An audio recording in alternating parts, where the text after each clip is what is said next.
This story is titled, Best Friend Insisted on Being My Wedding Planner, then Canceled Everything Last Minute. She was actually planning her own wedding with my deposits and married my ex.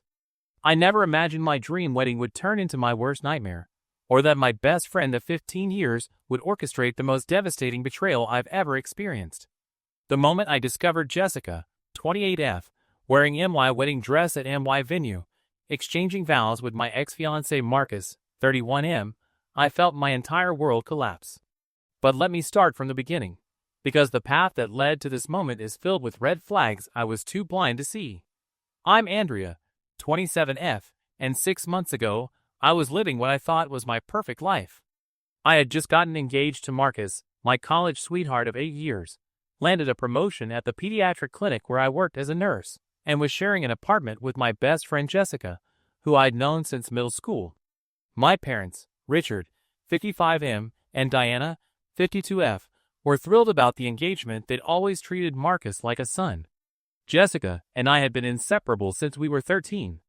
We'd survived high school drama, college roommate disasters, and countless heartbreaks together.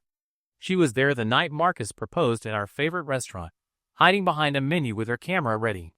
When I asked her to be my wedding planner, her excitement seemed so genuine that I can still hear her squeal of delight.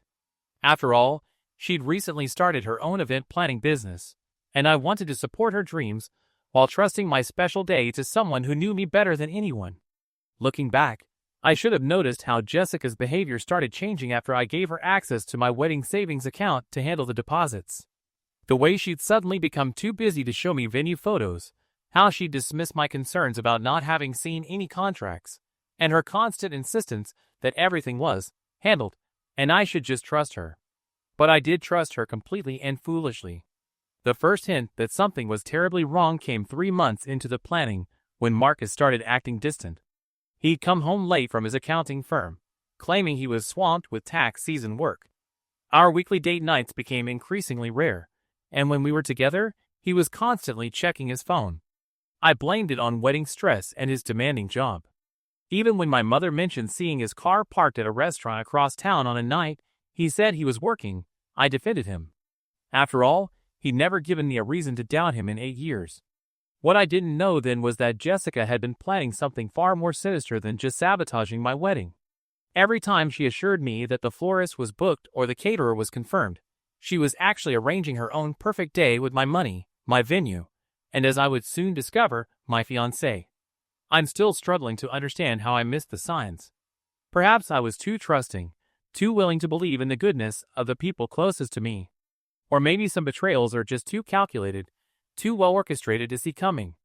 Either way, what happened next would shake my faith in friendship, love, and trust in ways I never thought possible. 2 months before my wedding date, the carefully constructed facade began crumbling. I was at work when my cousin Emma, 25F, sent me a text that made my blood run cold.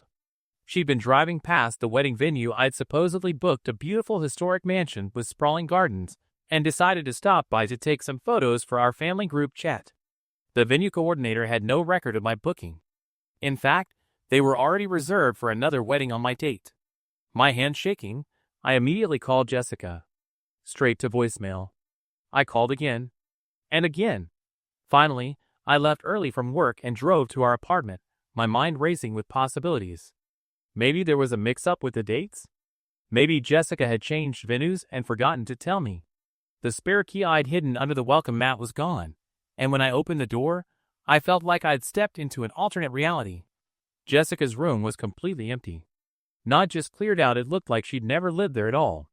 The walls were bare, the closet stripped clean, and even the little cactus she'd kept on her windowsill for 3 years was gone. My stomach dropped when I noticed my wedding planning binder missing from the kitchen counter where I always kept it. I ran to my room and pulled out the shoebox where I kept all my important documents, including the folder with my venue contracts and vendor receipts. Everything was gone. In a panic, I called my bank. The wedding savings account that had held $45,000 money I'd been saving since my first job at 16, plus a generous contribution from my parents, had been completely drained. The last withdrawal had been made just that morning. The bank representative explained that since Jessica was an authorized user on the account, a decision I now deeply regretted, There was nothing they could do. My next call was to Marcus, but his phone went straight to voicemail too. I drove to his apartment, my thoughts spiraling with each passing minute. His car wasn't in its usual spot, but I noticed something odd. The assigned parking space next to his, which had been empty for months, now held a familiar blue Volkswagen. Jessica's car. I sat in my car for what felt like hours, watching the parking spot, trying to convince myself there had to be a logical explanation. Then I remembered something that sent chills down my spine. 3 weeks ago, Marcus had asked me to give him Jessica's new phone number, claiming he'd lost it when his phone crashed. At the time, I thought nothing of it. They'd known each other for years through me, and Marcus had mentioned wanting to discuss some surprise wedding details. With trembling fingers, I opened Instagram and went to Jessica's profile. It had been surprisingly quiet lately. No posts about her event planning business, no stories about her daily life. But there, in her archived highlights, I found something that made my heart stop. A photo from 2 months ago, hastily deleted but not completely erased. Marcus at a wine tasting event I'd never heard about, his arm casually draped around Jessica's shoulders. The caption had been removed, but the date was clear. It was taken on a night when he told me he was working late. As I sat there, pieces of a puzzle I never wanted to solve started falling into place. The late nights at work, the mysterious phone calls, Jessica's constant reassurance that everything was handled while dodging my requests to see contracts, Marcus's sudden interest in wedding planning details he'd previously ignored. But what I didn't know then was that this discovery was just the beginning. What would unfold over the next 24 hours would prove that some betrayals go deeper than you could ever imagine, and the people you trust the most can be plotting your downfall while smiling to your face. That night, as I sat in my half-empty apartment trying to process everything, my phone lit up with a message that would reveal an even darker layer of deception. It was from Rachel, 29F, my coworker at the pediatric clinic. She'd been a patient ear throughout my wedding planning process, especially when I'd gush about all the amazing venues and vendors Jessica was supposedly booking.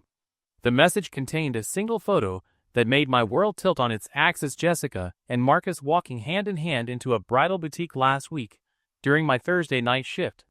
My hand shook as I remembered how Jessica had convinced me to pick up extra night shifts over the past few months, insisting it would help cover any unexpected wedding expenses. She'd even offered to handle all the daytime vendor meetings since I was working so hard. I'd been grateful then. Now I felt physically sick. I called my mother, barely able to form coherent sentences through my tears. She arrived within an hour, bringing my father and a stack of bank statements they'd been saving. As we spread them across my kitchen table, a pattern emerged that felt like a punch to the gut. The vendors Jessica claimed to be paying with my money? None of them had received deposits under my name. Instead, the transactions aligned perfectly with booking fees for another wedding, one scheduled for the exact same day as mine, but under a different name. My father, usually the calm one in any crisis, turned pale as he showed me an email he received that morning but hadn't opened yet. It was a congratulatory message from our family's longtime insurance agent, thanking him for adding Jessica to our family's policy. My mother gasped as she read it. Apparently, Jessica had visited their insurance office last week, presenting herself as my father's soon-to-be daughter-in-law. She'd even shown them photos of herself with Marcus as proof of their relationship. The betrayal cut deeper with each new discovery. Jessica hadn't just stolen my money and my fiancé, she'd been systematically inserting herself into every aspect of my life that she intended to take over. I thought back to all the time she'd asked to borrow my clothes over the past few months, always items I'd bought for my honeymoon or wedding events. She wasn't borrowing them, she was rehearsing for a role she planned to steal. But the most chilling revelation came when Emma called back. She'd done some digging of her own and discovered something that made everything else pale in comparison.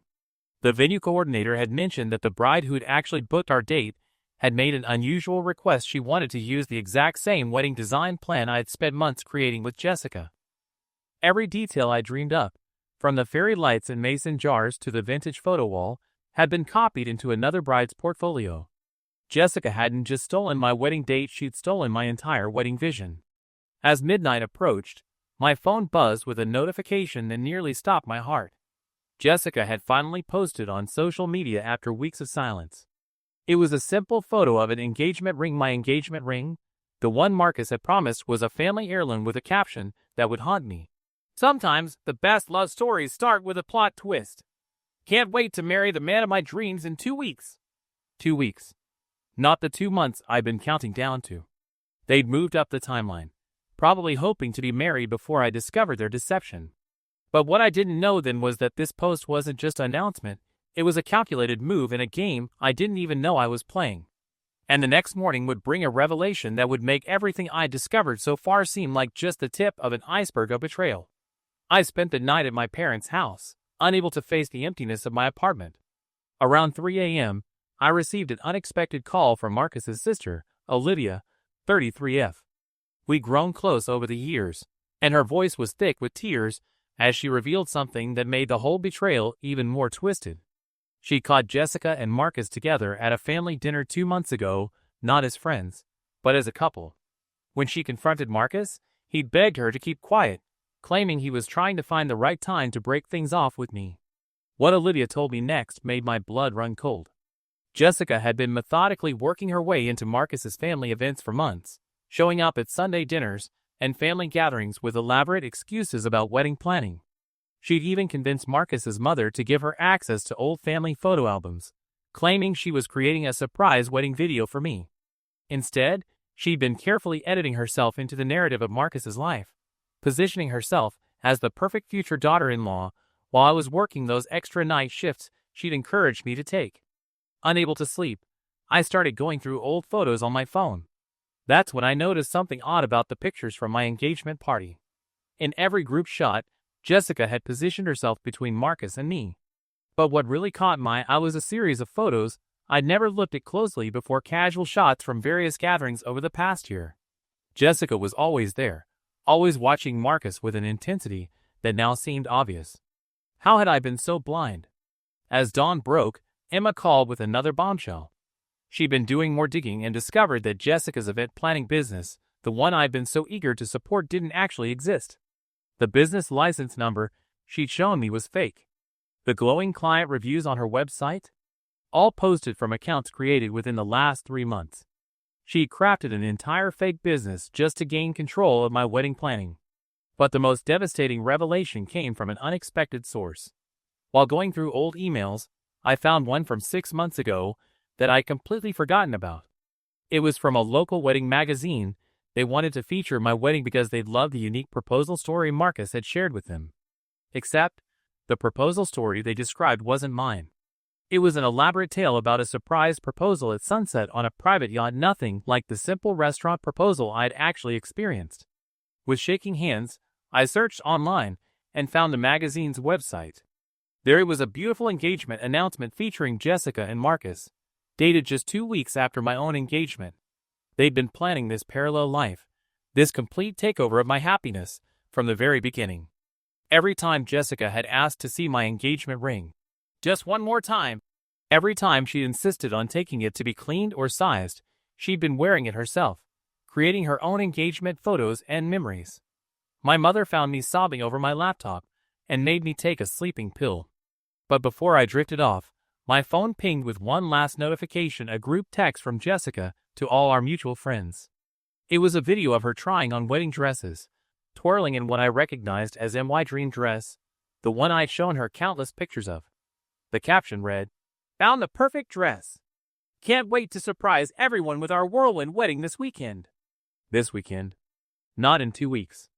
Every time I thought I'd discovered the full extent of their deception, another layer revealed itself. But even then, I had no idea that the next day would bring a confrontation that would expose the darkest secret of all, one that would change not just my understanding of their betrayal, but of the last 8 years of my life. The next morning, I woke up to dozens of missed calls and a flood of confused messages from friends asking why they'd received invitations to Marcus and Jessica's surprise wedding that weekend. My head spinning, I drove to the venue, the same historic mansion I'd fallen in love with months ago. I needed to see it for myself, to make this nightmare real. The venue was bustling with activity. Through the grand windows, I could see my vision coming to life, but not for my wedding. The mason jar fairy lights, the vintage photo wall, even the exact shade of burgundy I'd chosen for the table runners. It was like watching someone else live out my dream in real time. I was about to leave when I spotted a familiar face. Tom, 32M, Marcus's best friend from college.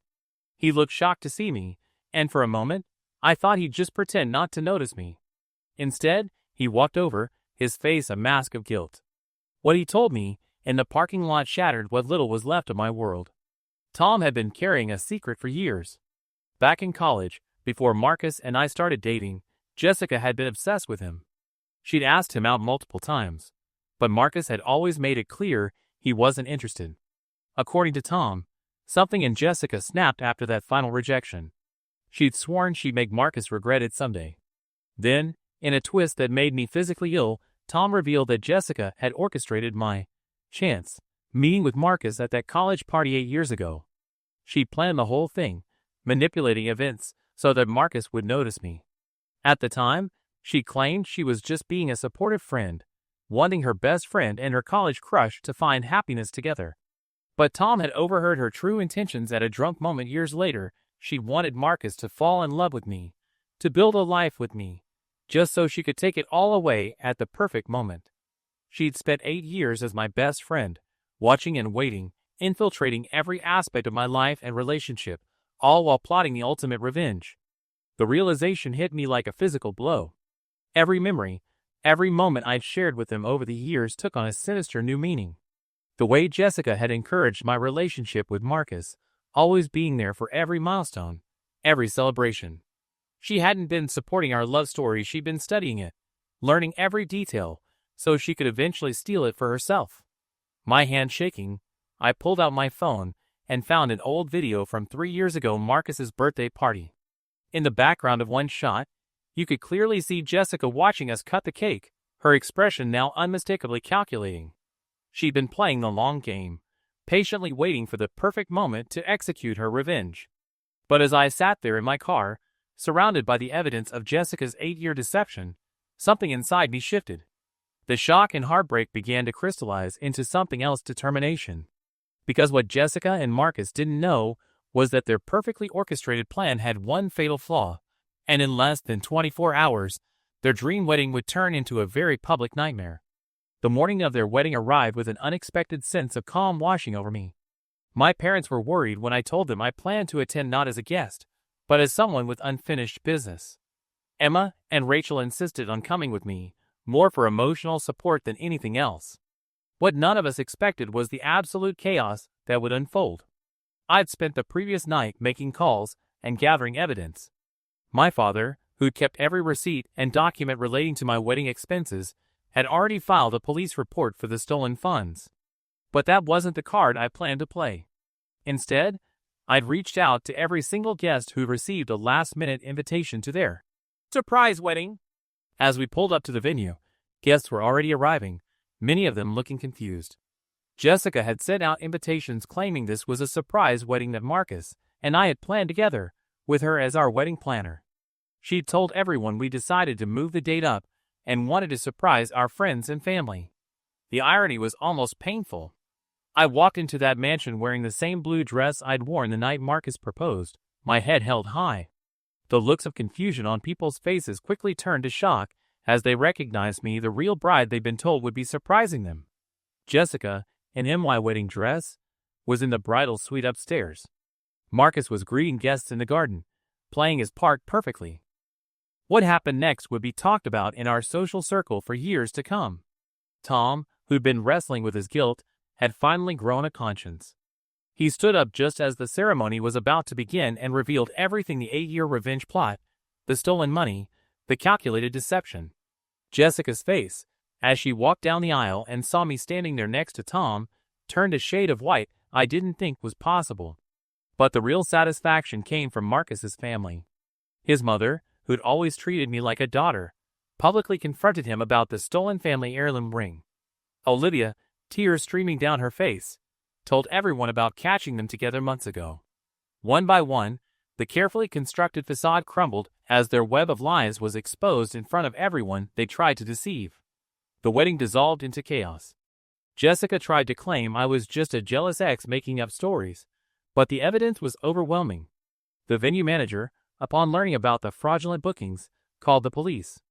Marcus's attempt to calm the situation only made things worse as he tripped over his own lies, unable to keep his stories straight under the weight of questions from confused and angry guests. In the end, I didn't need to say much at all. The truth had a way of revealing itself, and karma, as they say, is a patient friend. Jessica and Marcus left the venue separately, their perfect revenge plot in shambles.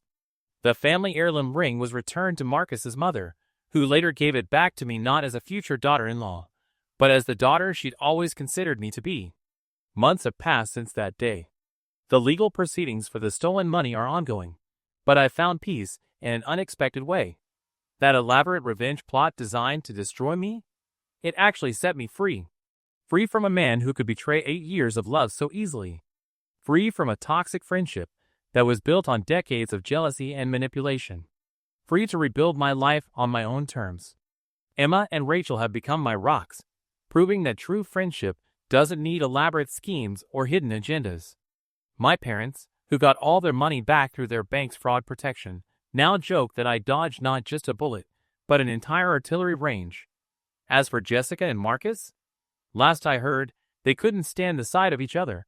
Turns out, relationships built on revenge and betrayal don't have the strongest foundations. Marcus tried to reach out recently, claiming he'd made the biggest mistake of his life.